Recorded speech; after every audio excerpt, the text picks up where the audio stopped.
Hi, my name is Nehangi Chattopadhyay.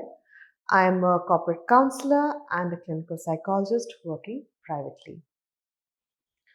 Today is a great day to learn, and today's topic of discussion would be memory.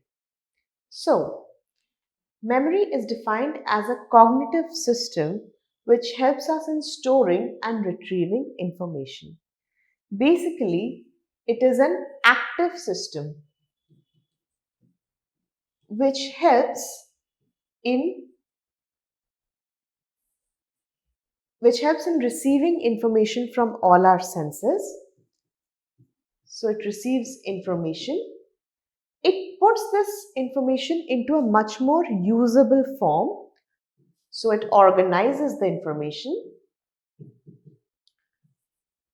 in order to store this information. And whenever required, this information is then retrieved from their storage material. Thus, memory is quite an active process which helps in receiving and filtering the information, organizing the information and storing it, and then retrieving the information when we require it. There are many ways to understand the approaches to memory, that is, how does a memory work? And different people have given the different approaches. However, all of these three approaches are quite useful to understanding the concept of memory. The first one is the information processing model. The information processing model was given by Atkinson and Schiffrin. It is also called the Atkinson-Schiffrin model. It is also known as the modal model. So Atkinson-Schiffrin basically, they compared the human brain to that of a computer. And they said that according to the information processing model, the way that we understand our environment is through encoding the information.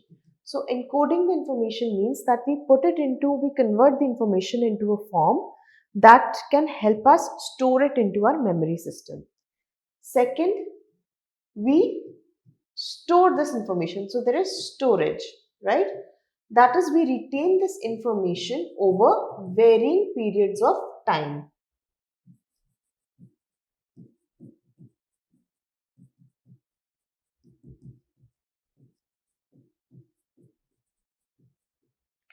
Next, we have retrieval. That is, when we have access uh, to this memory, whenever it is required. According to this information processing model, there are three types of memory that we have: sensory, short-term memory, also known as STM, and long-term memory.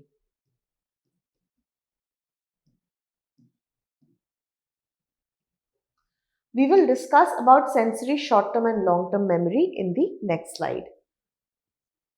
Second, we come to parallel distributed processing model. So, parallel distributed basically says that we parallelly process the information as we get it.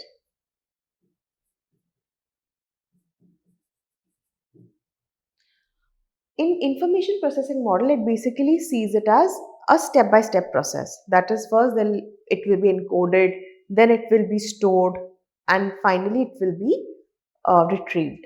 However, parallel distributing says that all of these processes, that is, processing of the information, storing of the information, organizing it and retrieving, it happens quite parallelly. There is a rich interconnectedness of our neurons which help us in this process. Next, we come to levels of processing model. This model was given by Craig and Lockhart somewhere in the 1970s. They basically said that the more deeper the level of processing, the better the retrieval of that information. So deeper level of processing will lead to better retrieval. According to them, there were 3 levels of processing.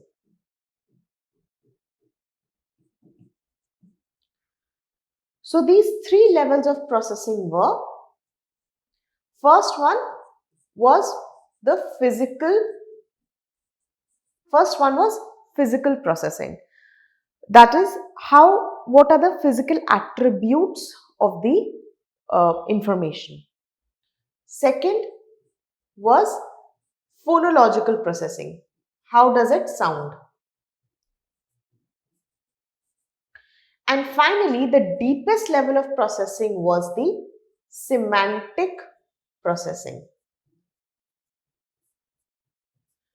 So semantic processing is that we start encoding the information according to its meaning or concept.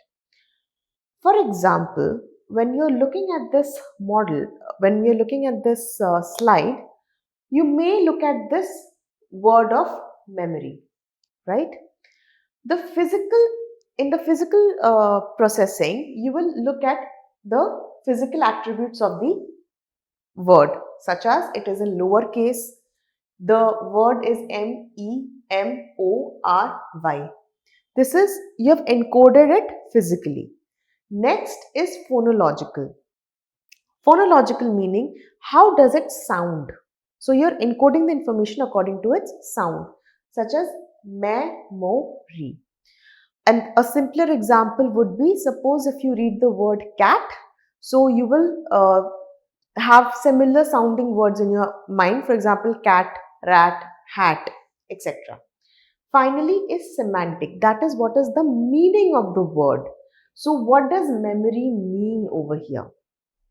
Right? Once you have come to the semantic level of processing, this is the deepest level of processing that we can have.